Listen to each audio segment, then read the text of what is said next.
Welcome back to The Agent of Wealth. This is your host, Mark Bautis. Today I'm joined by a special guest, John Hankins. John is a licensed social worker, certified financial therapist, and certified financial social worker.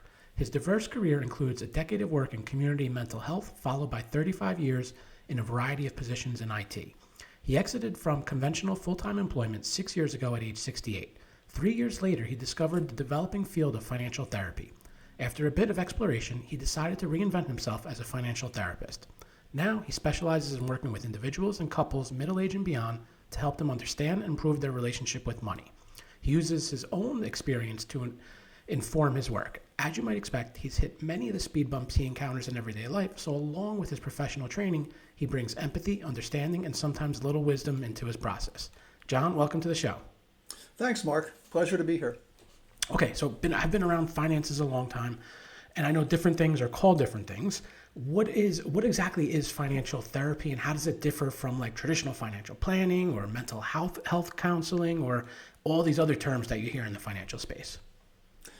Okay, yeah, so financial therapy, I would say, is a creature of the Financial Therapy Association, which has its roots back in 2008, and it was a group of academics and financial planners and mental health professionals who came together at a conference and recognized that we are just not doing enough to address our relationship with money in both the planning sphere and in the mental health sphere.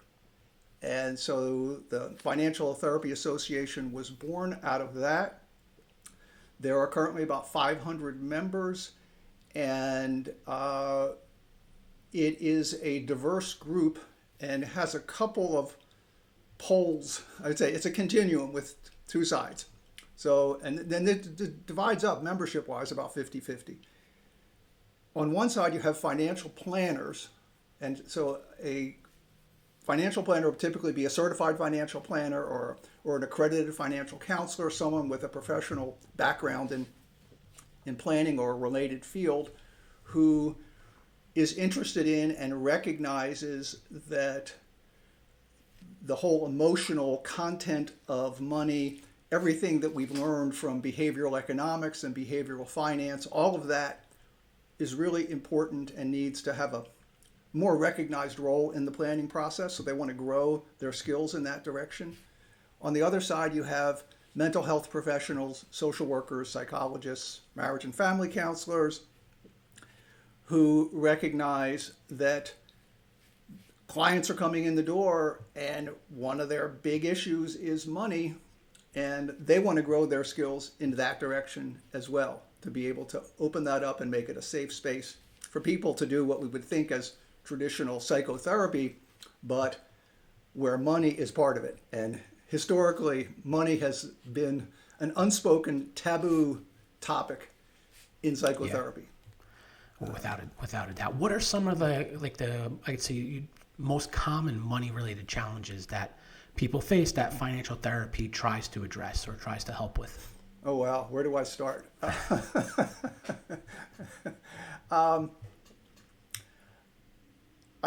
We go everywhere. I think common challenges could be people that are overspending.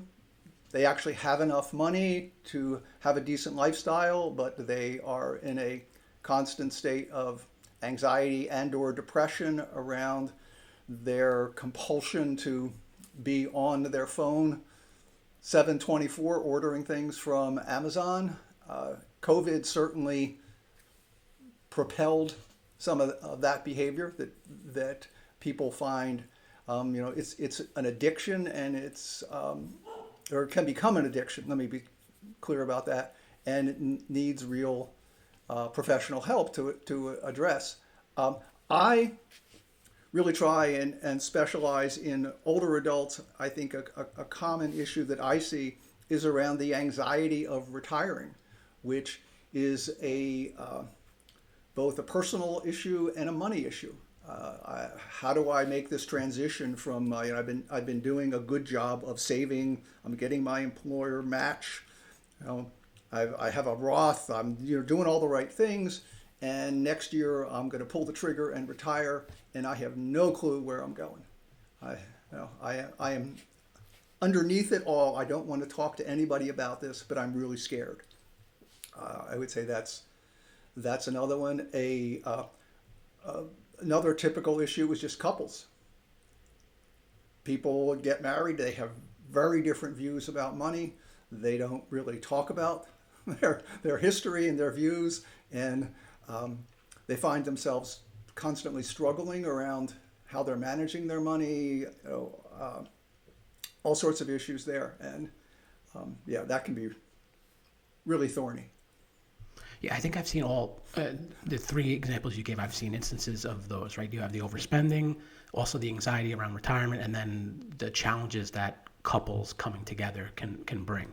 The one I wanted to focus on was the anxiety around retirement, because I see exactly that. I see someone do a great job saving while they're working, and then as they're approaching retirement, right, because they're shutting off that income, they have this fear, and they actually turn out to really not want to spend anything in retirement, or that fear of spending anything, because they kind of all just think back to, well, I'm no longer bringing my income in, and even though they may have enough money, and even if you show them, and I guess that's kind of the planning side of how I look at it on the planning side, where it's okay, I'm going to show you, even if you spend this much per year, you're not going to run out of money, but there's still a fear there. How do you approach it from like the financial therapy side of it to help address that anxiety?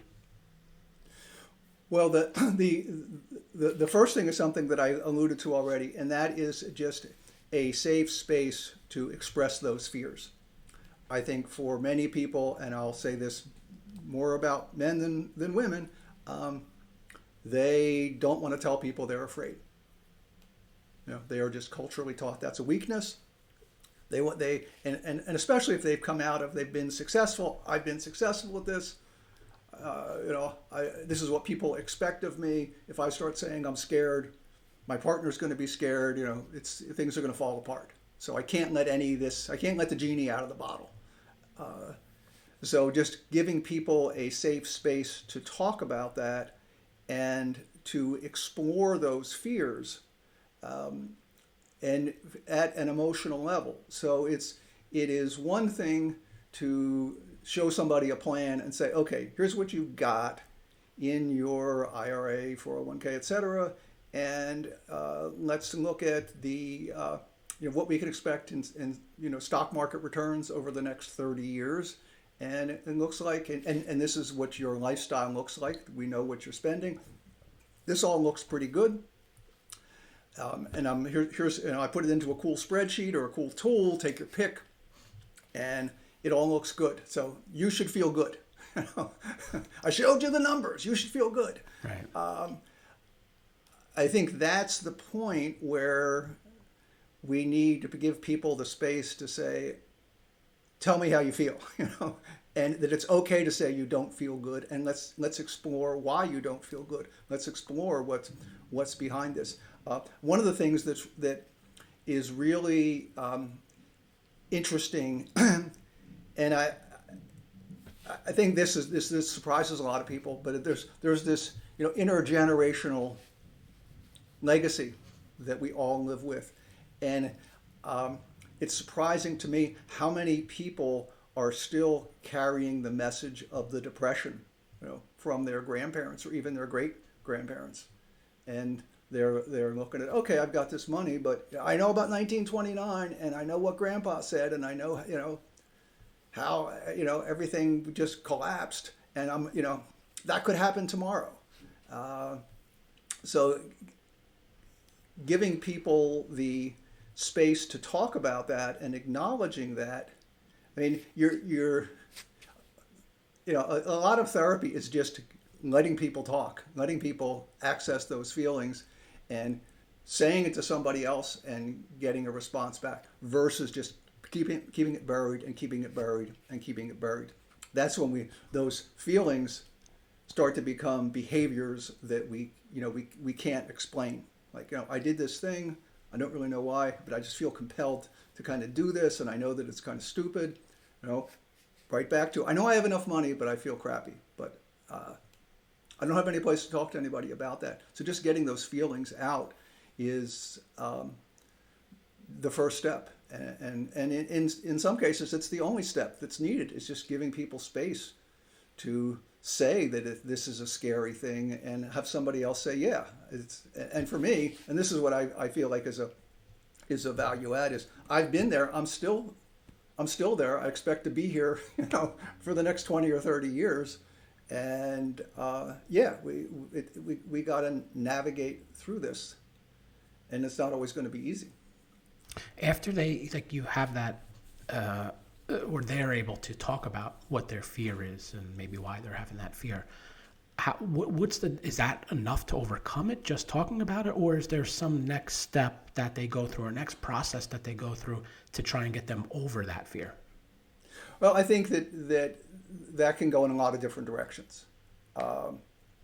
I know one guy. This was a big issue, and what worked for him, and again, when you look at retirement, you've got a whole basket of stuff going on. Everything's influencing everything else. You've got health issues. You've got your identity, who you are now that you're not working. You've got the money issue. It could be a long list. For him, it was that what he wanted to do, and part of this was just he wanted to be doing something that felt useful. He didn't really care about making money. He wanted to feel useful. He took a job working, I think it was 5 mornings a week in a grocery store, helping stock shelves. And he had a really unique and interesting set of skills. When I first talked to him, I was like, well, you could just set up your own consulting business, and you have all the contacts, you know all this stuff. You could just dial this in and out as you needed it, and you could charge a lot. But for him, it was like he wanted to get out of what he had done for 30 years. He just wanted to be in a place where he felt like he was doing something, stocking shelves, bringing people up, whatever, and interacting with other people, and that's what worked for him. So I think everybody's different in that sense.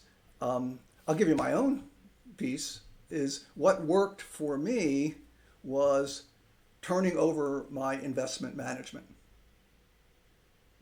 I don't have a financial planner. I've done my own financial planning for like 25 years in terms of the big picture, but in terms of my tax sheltered accounts, this was right after 2008.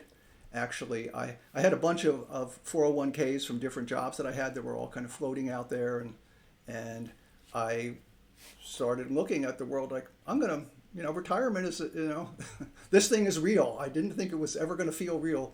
It feels real. What am I going to do? And I looked at these various accounts and the funds that I was invested in and everything, and I was like, this is not what I want to be doing. I know that if I do it myself, I will second guess myself day and night. I know every time the stock market dips, I'll be running around wondering if I should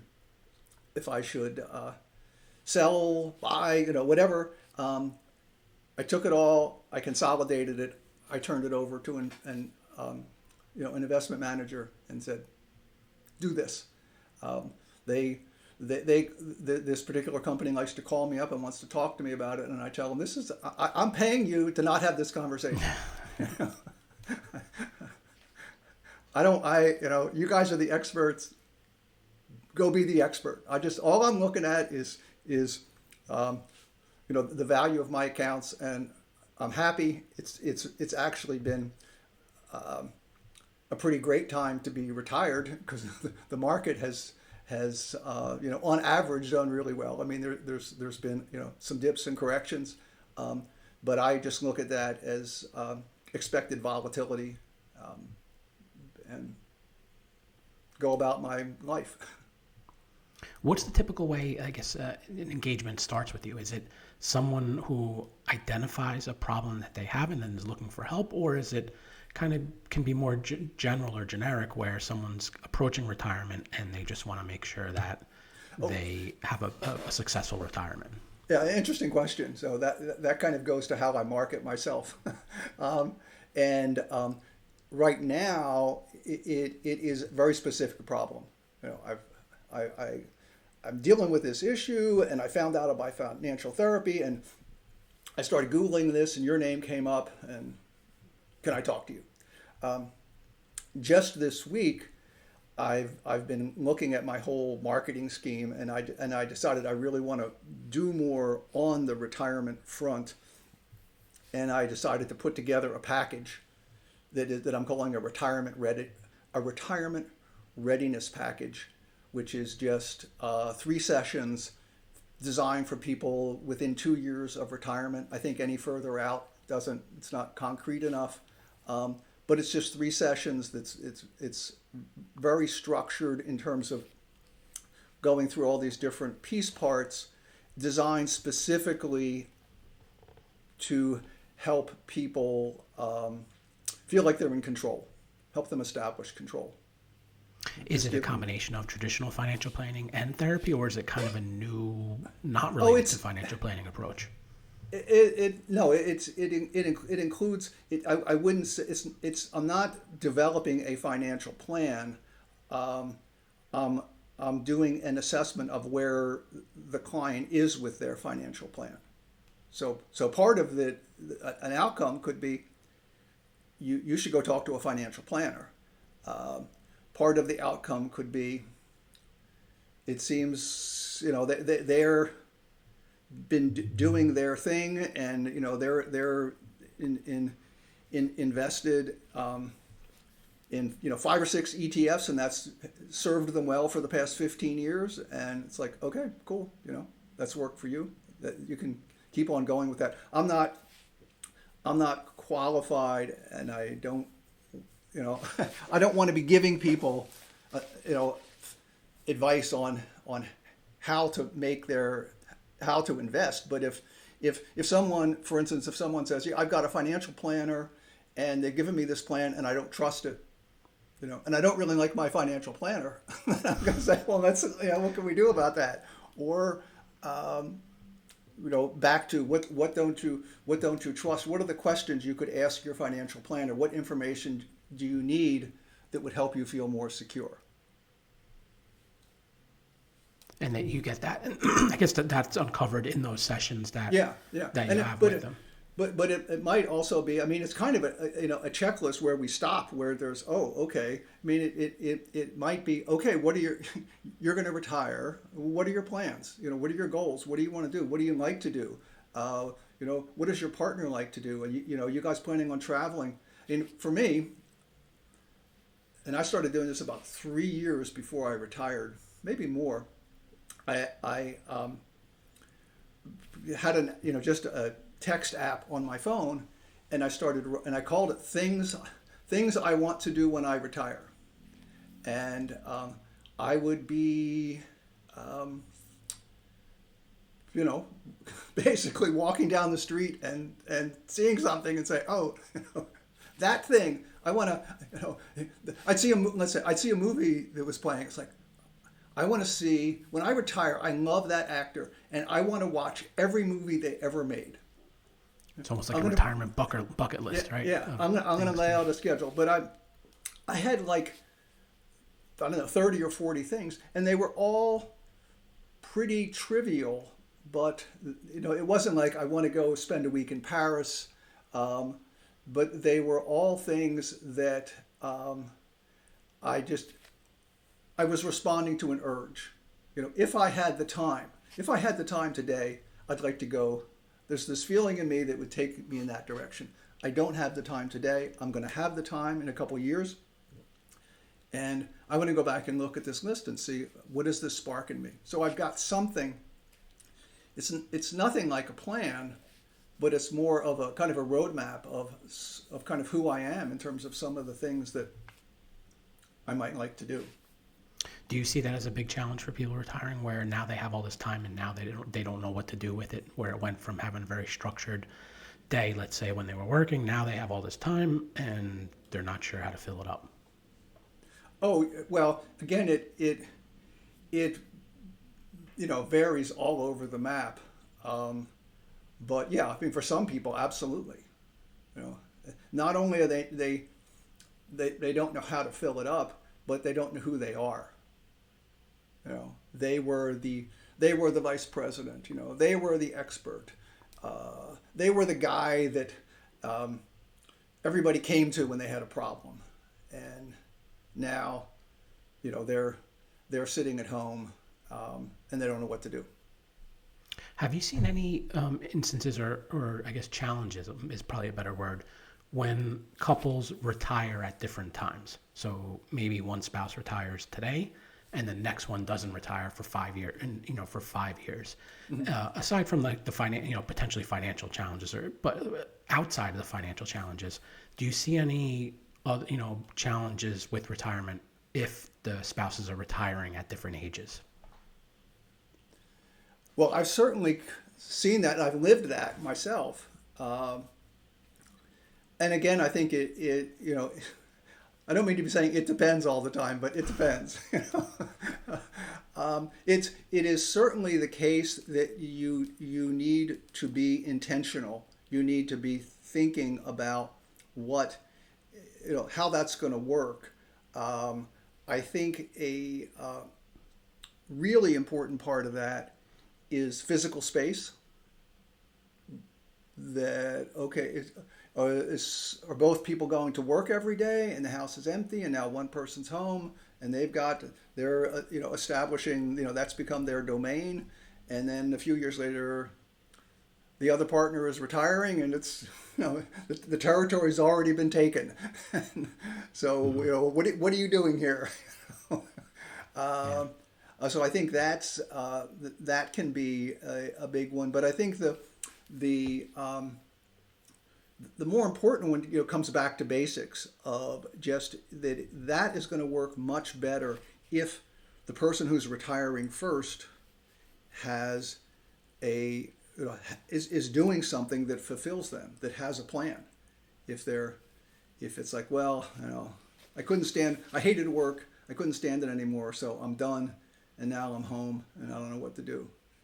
And then the other partner's like, well, I'm still working and I'm under a lot of stress and I can't, I really am not ready to be your support person because I got all this other stuff in my life. I think that can get very dysfunctional quickly. Kind of continuing on the topic of couples and maybe disagreements, how do you handle those situations where, let's say, one spouse wants to retire here, another spouse wants to continue living where they are, or one wants to travel more or fill up that bucket of time differently than the other spouse, and maybe while they were working everything was pretty structured and everyone went about it, but now that they're retired they have more decisions to make on retirement. How do you handle conflicts between spouses? I think the same principles apply across the age spectrum and the circumstances, and that's communication. Relationships are built on communication, and so the first piece there is looking at how does this couple communicate? What's going on with that? Because a lot of times what you're hearing is, I want to do this, and then the other partner is, I want to do that. It's not so much that they really have these strong desires, but there's some underlying conflict, some unresolved conflict that's going on, or that the one partner, it's not a strong feeling, but it's just kind of like not enthusiastic, and the other partner takes that as complete rejection. Like you're not supporting me. So back to communication. Rather than saying this is really important and I'd really I really want to tell you how important this is to me, and I'd really love your support in this. They go in the other direction. Well, you never listen to me, and you never support what I want to do. And the other partner's like, I don't really, I would like to support you, but now you're coming back at me in an aggressive way, so I'm going to come back at you in an aggressive way. And there are these patterns that in any couple that you can see that have the potential for that if they're not communicating. All right, John, that's all the questions I have for you today. I want to thank you for joining me on an episode of The Agent of Wealth. It was interesting to hear about financial therapy, and thank you for sharing your experiences both in and out of retirement. Before we go, how can listeners learn more about you and get in touch with you? Okay, so I have a website. It's financial-therapy.me. They can reach me there. If you're interested in financial therapy, you can go to the Financial Therapy Association website, financialtherapyassociation.org. There's a directory there of financial therapists that includes both financial planners and mental health professionals. So you can see just the range, as well as just general information about financial therapy. Great. We'll include that information in the resources section of the show notes. Thanks again, John, and thank you to everyone who tuned in today. Okay, thank you, Mark.